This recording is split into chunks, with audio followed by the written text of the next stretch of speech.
Hello everyone, welcome to Moni study class. Friends, आज पढ़ेंगे प्रश्न उत्तर। क्लास 8 का चैप्टर 1 का जितने भी अभ्यास के प्रश्न उत्तर हैं आज सभी को हल करेंगे यहाँ पे। फ्रेंड्स, वीडियो को लास्ट तक देखिएगा और अगर आपके हेल्पफुल लगे वीडियो तो लाइक शेयर ज़रूर करिएगा और मेरे इस चैनल को अभी तक सब्सक्राइब नहीं किए हैं तो सब्सक्राइब कर लीजिएगा। चलिए देखते हैं। पहला क्वेश्चन है, उचित शब्द छांटकर रिक्त स्थानों की पूर्ति कीजिए। अब यहाँ पे देखिए कुछ शब्द दिए हुए हैं 1 2 3 4 5। यहाँ पे 5 शब्द दिए हुए हैं जिनमें से छांट के आपको फिल करना है आगे की क्वेश्चन में। चलिए देखते हैं क्वेश्चन क्या है। एक स्थान पर एक ही प्रकार के बड़े मात्रा में उगाए गए पौधे को डैश कहते हैं। तो क्या कहते हैं? फसल कहते हैं। ऊपर से छांट के लिखना है, कहीं अलग से नहीं लिखना है या फिर अपना मन से नहीं लिखना है। ऊपर जो शब्द दिए हुए हैं उसी में से छांट कर लिखना है। दूसरा है, फसल उगाने से पहले प्रथम चरण मिट्टी की डैश होती है। तो मिट्टी की यहाँ पे तैयारी होती है, तो यहाँ पे तैयारी फिल होगी। क्षतिग्रस्त बीज जल की सतह पर डैश लगेंगे। क्या लगेंगे? तैरने लगेंगे। आगे है, फसल उगाने के लिए पर्याप्त सूर्य का प्रकाश एवं मिट्टी से डैश तथा डैश आवश्यक है। तो यहाँ पे आएगा जल तथा पोषक आवश्यक है। आगे के क्वेश्चन देखते हैं। आगे के क्वेश्चन है, कॉलम ए में दिए गए शब्दों का मिलान कॉलम बी से करना है। एक तरफ कॉलम ए है, एक तरफ कॉलम बी है। देखते हैं कॉलम ए में क्या है, खरीफ फसल। अब खरीफ फसल क्या होती है वो कॉलम बी में ढूंढना है। तो वह धान एवं मक्का होती है। तो इसे खरीफ फसल को किसमें? ई में मिलाया जाएगा, धान एवं मक्का। उसके बाद दूसरा है रबी फसल। अब रबी फसल क्या है वो देखना है। तो यहाँ पे गेहूं, चना, मटर ये क्या है? ये रबी फसल है, तो डी में मिलाया जाएगा। उसके बाद है रासायनिक उर्वरक। तो रासायनिक उर्वरक क्या है? यूरिया एवं सुपर फास्फेट है, तो इसे इसमें बी में मिलाया जाएगा। उसके बाद फोर्थ में है कार्बनिक उर्वरक। अब कार्बनिक उर्वरक क्या है? तो पशु अपशिष्ट, गोबर, मूत्र एवं पादप अवशेष, ये सब क्या है? कार्बनिक उर्वरक, तो इसे सी में मिलाया जाएगा। आगे का क्वेश्चन नंबर 3 देखते हैं। निम्न के दो उदाहरण दीजिए। अब आपको जो भी शब्द दिए हुए हैं उनका क्या करना है? 2 उदाहरण देना है। तो पहला है खरीफ फसल। तो खरीफ फसल का उदाहरण क्या हो गया? सबसे अच्छा उदाहरण हो गया धान और मक्का, ये खरीफ फसल हुए। उसके बाद है रबी फसल। तो रबी फसल का क्या हो गया? गेहूं और मटर, ये दोनों उदाहरण हो गए। आगे के क्वेश्चन देखते हैं। Question number 4। क्वेश्चन नंबर 4 में है, निम्न पर अपने शब्दों में एक एक पैराग्राफ लिखिए। अब यहाँ पे क्या करना है? जो भी आपको शब्द दिए हुए हैं उस पे आपको पैराग्राफ लिखना है। तो पहला है मिट्टी तैयार करना। तो यहाँ पे मिट्टी तैयार करना जो है उसमें अपने शब्दों में क्या करना है? पैराग्राफ लिखना है। फसल उगाने से पहले मिट्टी की तैयारी किया जाता है। अब मिट्टी की तैयारी करना है तो इसके बारे में लिखना है कि क्या कैसे होता है। हल चलाकर मिट्टी में जुताई करते हैं। ऐसे करने से मिट्टी ढीली हो जाती है। ढीली मिट्टी में केचुए और सूक्ष्मजीवों की वृद्धि आसानी से होती है। केचुए और सूक्ष्मजीव फसलों को फायदा पहुंचाते हैं, इसीलिए ये किसानों के मित्र कहलाते हैं। फ्रेंड्स, ये जो चैप्टर करवाई थी मैं, सेम टू सेम उसी में का इसमें मैं लिख रखी हूँ, इसलिए ज़्यादा डिटेल में ये नहीं बताऊंगी क्योंकि वहाँ पर मैं बता चुकी हूँ। किसान मिट्टी तैयार करने के लिए हल, कुदाली तथा कल्टीवेटर का उपयोग करते हैं। तो ये सभी लिखना है किसमें? मिट्टी तैयार करने में लिखना है। अब दूसरा देखते हैं। दूसरा है बुआई। अब यहाँ पर लिखना है बुआई क्या है, इसके बारे में लिखना है। बुआई फसल उत्पादन का सबसे महत्वपूर्ण चरण है। बुआई के लिए अच्छी किस्म की साफ एवं स्वस्थ बीजों का चयन किया जाता है। बीजों को उचित दूरी पर लगाना चाहिए और बीजों को उचित गहराई में लगाना चाहिए। ये हो गया बुआई का। अब देखते हैं आगे निराई। खरपतवार हटाने की प्रक्रिया को निराई कहते हैं। अब खरपतवार क्या होता है? तो जो पौधे के साथ अवांछित पौधे उग जाते हैं यानी घास, उसे खरपतवार कहते हैं। तो उसे हटाने की जो प्रक्रिया है उसे निराई कहते हैं। निराई का कार्य खुरपी या हैरो की सहायता से किया जाता है। आगे है थ्रेशिंग। अब देखना है थ्रेशिंग क्या है। काटी गई फसल से दानों को भूसे से अलग करने के लिए थ्रेशर का उपयोग किया जाता है। फ्रेंड्स, थ्रेशर एक मशीन होता है जिसे मशीन के द्वारा क्या करते हैं? दानों और भूसे को अलग करते हैं फसल काटने के बाद। और इस प्रक्रिया को थ्रेशिंग कहते हैं। ये जो पूरा प्रोसेस हुआ, जैसे कि फसल खेत में पक जाने के बाद मशीन जाता है और मशीन से दाना और भूसे को अलग किया जाता है। तो ये जितने भी प्रोसेस हुआ, तो ये सभी प्रोसेस को क्या कहते हैं? थ्रेसिंग कहते हैं। आगे है क्वेश्चन नंबर 5, स्पष्ट कीजिए कि उर्वरक खाद से किस प्रकार भिन्न है। अब यहाँ पे दोनों में अंतर बताना है, किस प्रकार दोनों भिन्न है, यानी दोनों अलग है। तो उर्वरक और खाद में देखते हैं कि क्या अंतर है। उर्वरक एक रासायनिक पदार्थ है। क्या है? उर्वरक एक रासायनिक पदार्थ है और खाद एक कार्बनिक पदार्थ है। तो इसमें अंतर क्या हो गया कि ये रासायनिक है और ये खाद कार्बनिक है, ये अंतर हो गया। अब दूसरा अंतर देखते हैं। उर्वरक को फैक्ट्रियों में बनाया जाता है और गोबर एवं पौधे के विघटन से प्राप्त होता है। तो ये दूसरा अंतर हो गया। अब तीसरा अंतर देखते हैं। उर्वरक एक मानव निर्मित रसायन है और खाद क्या है? एक प्राकृतिक पदार्थ है, क्योंकि ये गोबर और पौधे, जो सड़े गले पौधे होते हैं, उनसे बनता है। तो ये एक प्राकृतिक हो गया। और उर्वरक क्या हो गया? ये मानव निर्मित है, क्योंकि ये फैक्ट्री में इसे बनाया जाता है। क्वेश्चन नंबर 6 देखते हैं। सिंचाई किसे कहते हैं? अब यहाँ पर आपको सिंचाई के बारे में बताना है। जल संरक्षित करने वाली सिंचाई की विधियों का वर्णन कीजिए। देखते हैं इसका उत्तर क्या है। फसल में निश्चित अंतराल पर जल देना सिंचाई कहलाता है। सिंचाई की विधियाँ क्या है? छिड़काव तंत्र और ड्रिप तंत्र। तो यहाँ पर जल को संरक्षित कैसे की जाती है, वो विधियों के बारे में बताना था। तो वो विधियाँ क्या है? छिड़काव तंत्र और ड्रिप तंत्र। अब दोनों को देखते हैं कि दोनों क्या है। छिड़काव तंत्र में पाइपों के ऊपरी सिरों पर नोजल लगे होते हैं, जिसके कारण पानी का छिड़काव वर्षा के जैसे होती है। तो फ्रेंड्स, एक पाइप होती है, पाइप के ऊपर जो सबसे ऊपरी सिरा होती है, उस पर एक नोजल लगे होते हैं, जिसमें छोटे छोटे से छिद्र होते हैं, जिसके कारण वो क्या होता है? वर्षा जैसे उसमें से पानी निकलते हैं और डायरेक्ट पौधे के ऊपर गिरते हैं। और दूसरा हुआ ड्रिप तंत्र।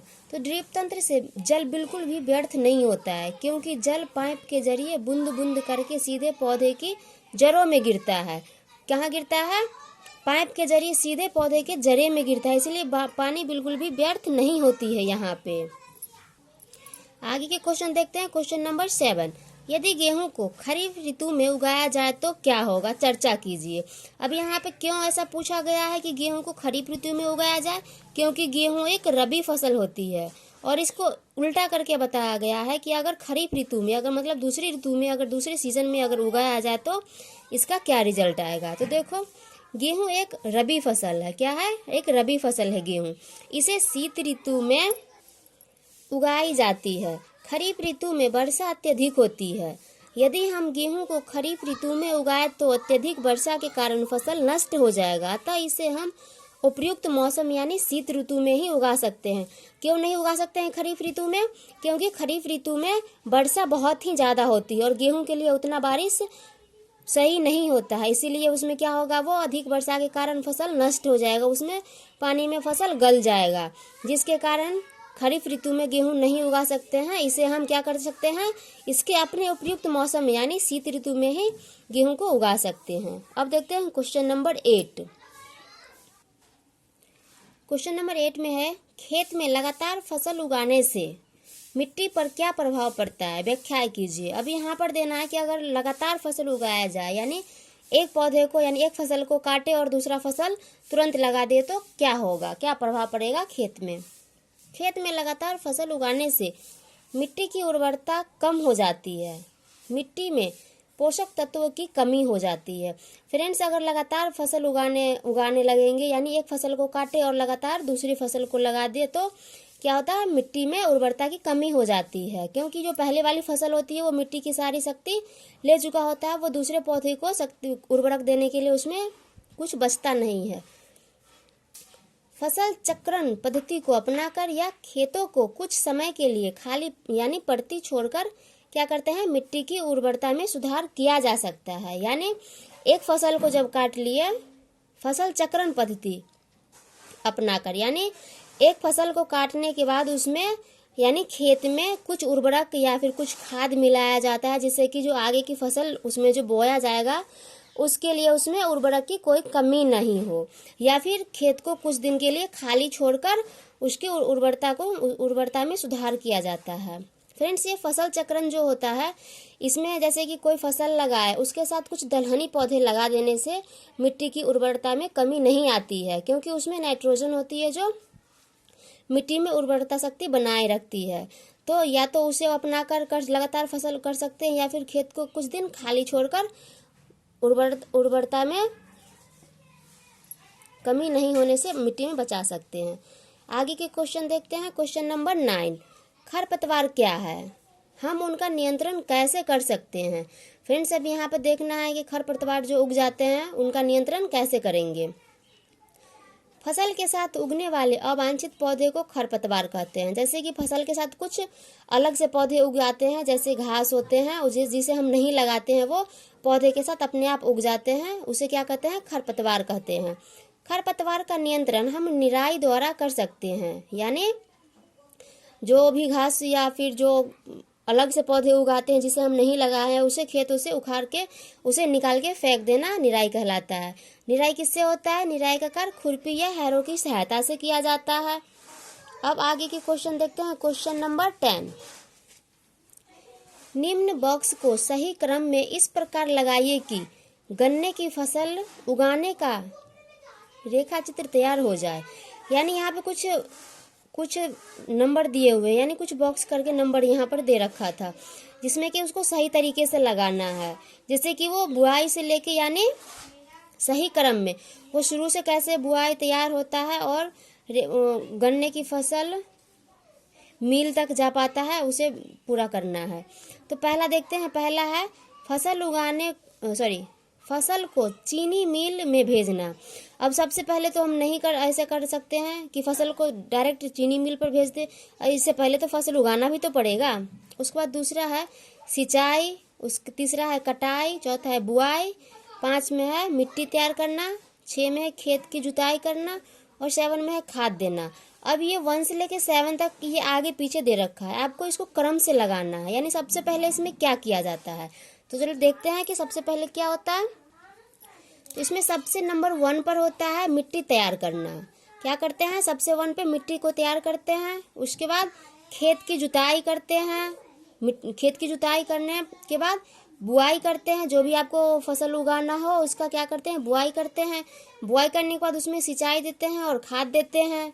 फिर पौधे पक जाते हैं तो क्या करते हैं, उसका कटाई करते हैं। और सबसे लास्ट में क्या करते हैं, फसल को चीनी मिल तक भेजना।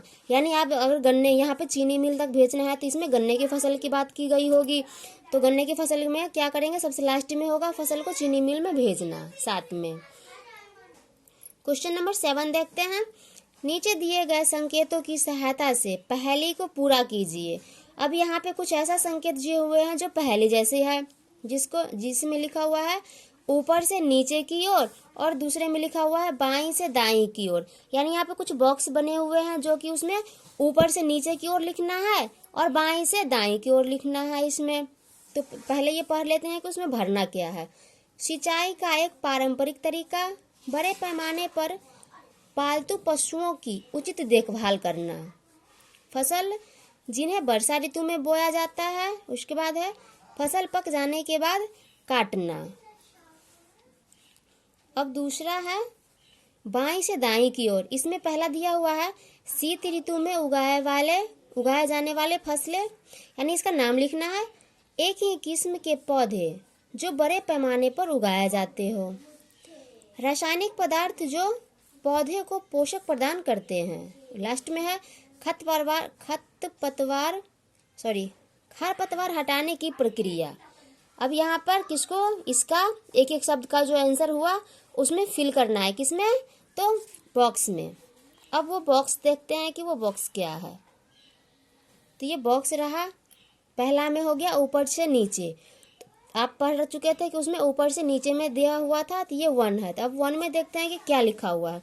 1 में लिखा हुआ है सिंचाई का एक पारंपरिक तरीका, यानी सिंचाई करने का एक पारंपरिक तरीका क्या है, तो ये भरना है। किसमें, 1 में भरना है। अब यहाँ पर देखिए, यहाँ पे 1 लिखा हुआ है, तो ये 1 में भरना है सिंचाई का पारंपरिक तरीका। तो ये रहट एक क्या है, पारंपरिक तरीका है। अब इसी में 1 का है बाईं से दाईं की ओर। तो अब देखना है बाईं से दाईं की ओर में क्या है। तो इसमें है शीत ऋतु में उगाए जाने वाले फसलें। तो क्या होता है शीत ऋतु में उगाए जाने वाले फसलें? रबी फसल कहलाता है। तो यहाँ पे आ गया रबी। क्या हो गया? रबी। अब देखते हैं कि आगे क्या है। आगे 2 में क्या लिखा हुआ है? तो 2 में लिखा हुआ है बड़े पैमाने पर पालतू पशुओं को उचित देखभाल करना। क्या हुआ?